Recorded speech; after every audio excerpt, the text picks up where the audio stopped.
अब हम सिग्नल्स को ढूंढ रहे हैं। जब वो मिल जाएंगे तो हमें नजदीकी लोकेशन का पता चल जाएगा।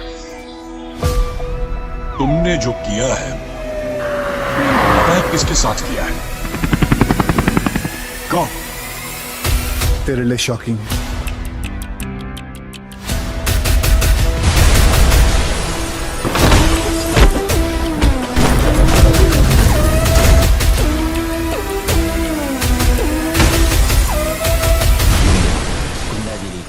कैसे साथ आए बड़े मियाँ और छोटे मियाँ? कौन है फिल्म का असली विलन? कैसे फिल्म बनेगी आधुनिक? हेलो दोस्तों, मैं हूँ स्प्रिया, मैं हूँ आज के लिए आपकी होस्ट और दोस्त, और आज खबर लेकर आई हूँ फिल्म बड़े मियाँ छोटे मियाँ 2 के बारे में। ये कहानी काफी पुरानी तो नहीं है, हालांकि इसमें दिखाए गए पात्र पुराने हैं। बड़े मियाँ और छोटे मियाँ फिल्म जो 1998 में रिलीज हुई थी, उसके बाद फिर से पर्दे पर वापसी करने जा रही है बड़े मियाँ छोटे मियाँ 2, वो भी डबल एडवांस होकर। वही फिल्म में लेजर वेपन्स का इस्तेमाल होने वाला है, पर इस बार मियाँ का रंग और ढंग दोनों ही एक दूसरे से काफी ज्यादा अलग है। इस कहानी में 2 लोग होते हैं, एक जूनियर तो दूसरा उसका सीनियर। मजाक मस्ती तो छोटे मियाँ यानी कि जूनियर की आदत थी ही, पर वही सीनियर यानी कि बड़े मियाँ खुद को काफी ज्यादा गंभीर दिखाता है ताकि कोई उसे कमजोर ना समझे, और सीनियर और जूनियर के बीच एक बाउंड्री भी मेंटेन रहे।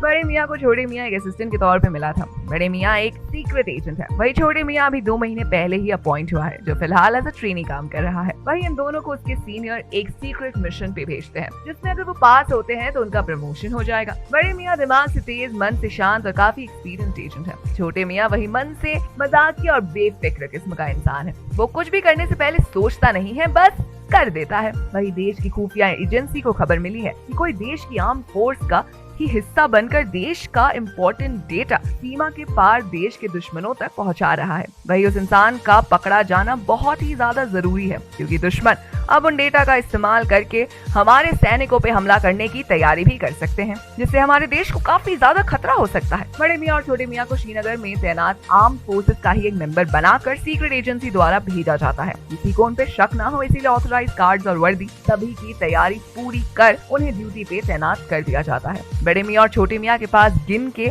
12 दिन का समय रहता है। इसी में उन्हें डेटा को लीक कर रहे धोखेबाज को भी पकड़ना है और देश की आर्म फोर्सेस को भी इस बारे में चौकन्ना करना है। 12 दिन बाद सीमा पार से एक आक्रमण होने की पॉसिबिलिटी सीक्रेट एजेंसी ने जताई है। ये काम काफी ज्यादा मुश्किलों भरा होने वाला है। बड़े मियाँ और छोटे मियाँ 2 दिन से आर्म फोर्सेस के बेस कैंप में ही रह रहे हैं, और क्योंकि उनके पास गवर्नमेंट की तरफ से अप्रूव्ड आईडी है, इसलिए सभी उन्हें आर्म फोर्स का मेंबर ही समझ रहे हैं। हालांकि एक सीनियर रैंक ऑफिसर उन्हें शक की नजर से देखता है और बहुत सारे सवाल भी करता है, और बाद में सब नॉर्मल हो ही जाता है। वही तीसरे दिन की सुबह करीब 4 या 5 बजे बड़े मियाँ देखता है कि एक आदमी बेस कैंप से निकलकर कहीं जा रहा है। वहाँ पे तैनात दूसरे सैनिक से कुछ कहता है और फिर अपनी जीप निकालकर कहीं गायब हो जाता है। उस आदमी की शक्ल नहीं दिख रही थी, क्योंकि उसने शॉल से कुछ ऊपर से ओढ़ा हुआ था। वही बड़े मियाँ भी उसका पीछा करता है और देखता है कि वो आदमी किसी बंद पड़े घर में घुस रहा है। श्रीनगर की सुबह वैसे भी ठंड से भरी होती है, ऐसे में शॉल ओढ़कर खुद को छुपाने में किसी को ज्यादा वक्त नहीं लगता है।